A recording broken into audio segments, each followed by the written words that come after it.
Gloria Álvarez, muy buenas noches, ¿cómo estás? Buenas noches, Jaime, un gusto estar aquí contigo. Te agradezco mucho que hayas venido.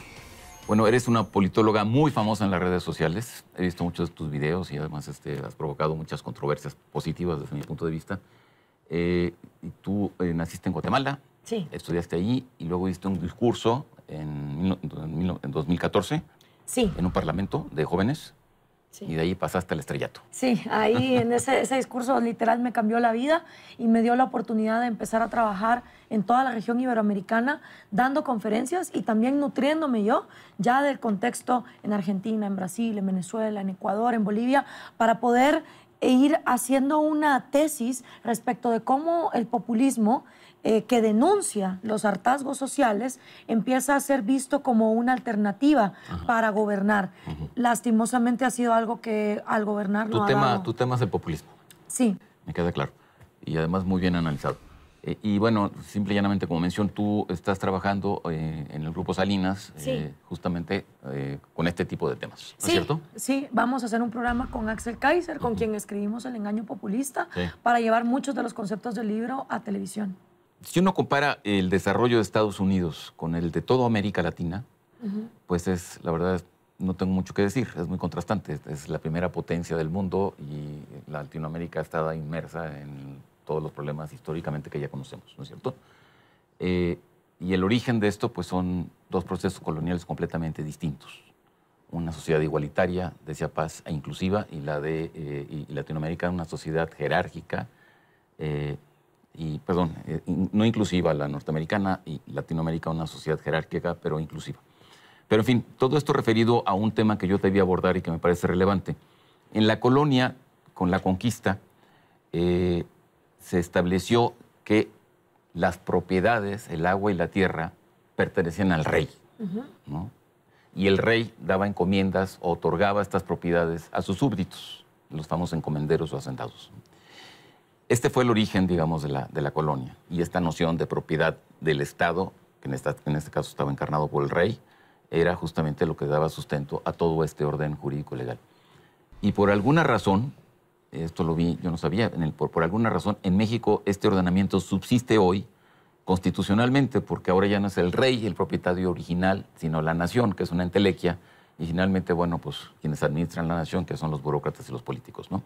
Entonces, este es un contraste muy fuerte entre lo que sucede en América Latina con el ordenamiento legal y lo que sucede en Estados Unidos, donde los derechos de los individuos y el derecho a la propiedad y a la libertad son esenciales. Absolutamente, y esa es la base de una institucionalidad que empieza a ser completamente divergente entre América Latina y Estados Unidos. Y también hemos tenido momentos donde hubiésemos podido cortar con esa tradición. En el momento en que nos independizamos, por ejemplo, hubiésemos podido hacer que el subsuelo dejase de ser un monopolio del Estado, que el Estado pues no es más que, como tú decías, los burócratas de turno administrando esos recursos, y que pasara a ser entonces una cuestión donde cada individuo realmente fuera dueño y responsable de sus pertenencias, desde el subsuelo, los recursos. Pero acá tenemos la noción que arrastramos desde la colonia, que por alguna razón el burócrata tiene un conocimiento superior, como que fuera un arcángel caído del cielo que sabe mejor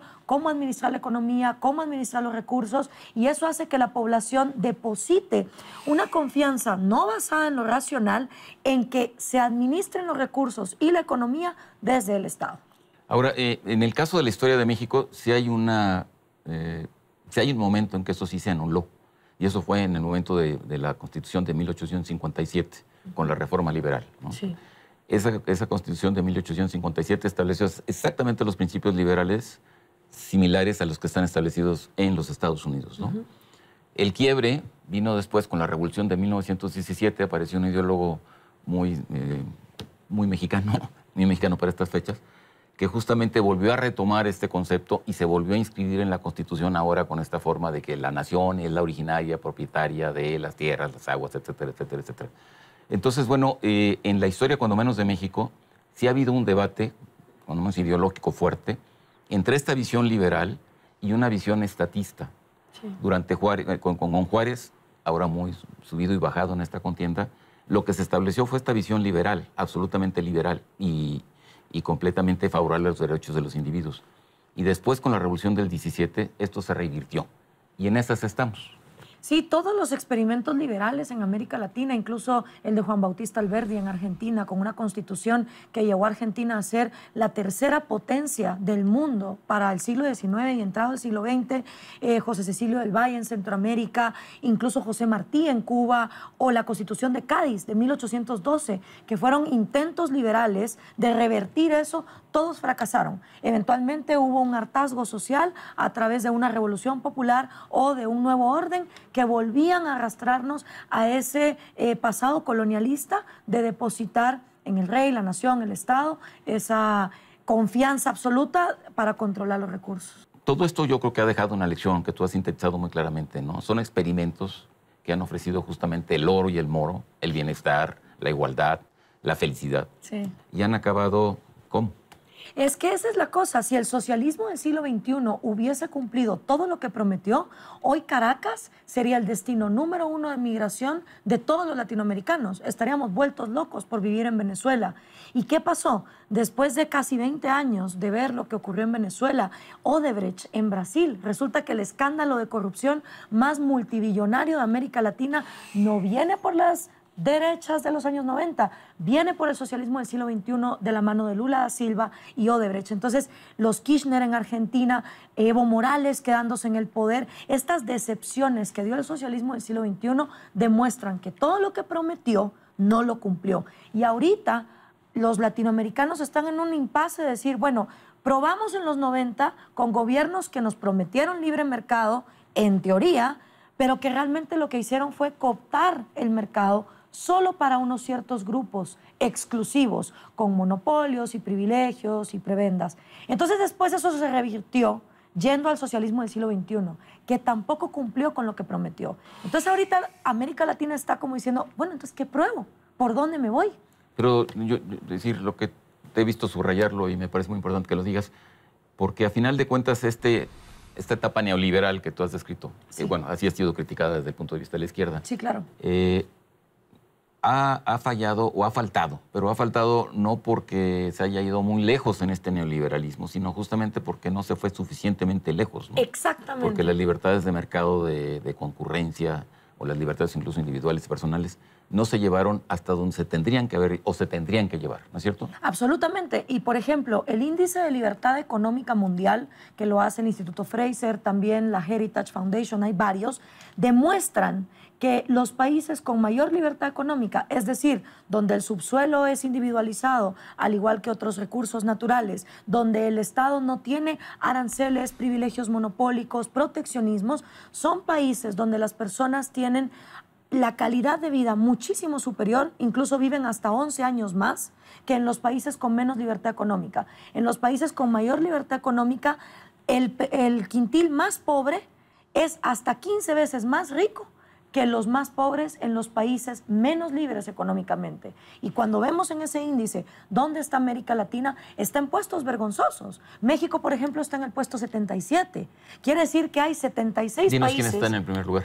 En el primer lugar en este momento está Hong Kong, luego le sigue Australia, Singapur, Estonia. Entonces, cuando uno ve que todavía hay 76 lugares, 80 y pico en el caso de Guatemala, 150 en el caso de Argentina, que son lugares donde es más fácil hacer negocios, donde tu propiedad privada está respetada, donde un inversionista no tiene miedo de que llegue un dictador y le quite todo, pues obviamente a América Latina todavía le falta un camino por recorrer. Ahora, en esa perspectiva, bueno, por supuesto que la gran lección del siglo XX aparentemente fue, o debió haber sido, que el socialismo real era un gran fracaso, ¿no? Y que entonces, consecuentemente, bueno, se colapsó y prácticamente desapareció. Entonces, el renacimiento de estos socialismos del siglo XXI, que además son una cosa mucho más bizarra que lo que era el socialismo, no sé, ruso, soviético, Sí. pues son como una reedición de algo, pero como con un toque latinoamericano barroco, ¿no? Porque aparte está este caudillo, ya no es el partido, es el caudillo. En el caso, por ejemplo, de Hugo Chávez, pues es evidente. O de Fidel Castro. Totalmente. Y de hecho, el socialismo del siglo XXI hubiese sido altamente criticado por Marx, porque el socialismo del siglo XXI utiliza la democracia como componente para llegar al poder. Bueno, la democracia entre comillas. Entre comillas. Pero Marx se burlaba de la democracia porque lo miraba como un intento burgués para tratar de apaciguar a las masas. Marx detestaba la democracia y era muy específico en que la lucha para implementar el comunismo tenía que ser violenta.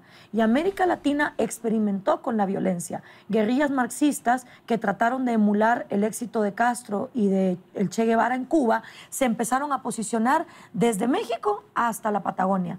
Sin embargo, con el colapso de la Unión Soviética y con la transmutación de dictaduras a gobiernos civiles y democráticos, tener guerrillas ya no era sustentable.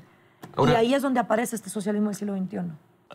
Hay elecciones en Colombia, hay elecciones en México, Sí. y por ahí Vargas Llosa ha dicho respecto del caso de México que sería necesario o indispensable o muy bueno que los ciudadanos mexicanos vieran hacia otros países que son reales, como el caso de Venezuela y como el caso de Cuba. Y tú has dicho por ahí que a los mexicanos lo entendemos un poco mal porque estamos como muy lejos de ahí. Se nos acaba el tiempo, pero ¿cuál es tu visión de esto?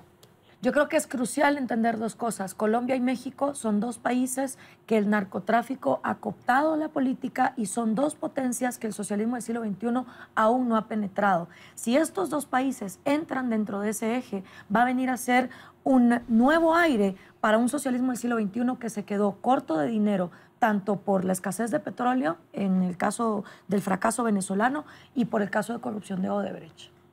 ¿Tú considerarías entonces que habría que revisar lo que tenemos del otro lado, es decir, del lado sur, muy detalladamente para entender lo que puede pasar en este país o lo que podría ocurrir efectivamente en este proceso electoral? Totalmente. Quien conoce la historia de otros lados puede prevenir que esos errores no se cometan en su propia nación. Muchos venezolanos hoy por hoy se arrepienten de no haber escuchado a los cubanos a tiempo cuando esto les advirtieron que había similitudes entre ambos modelos.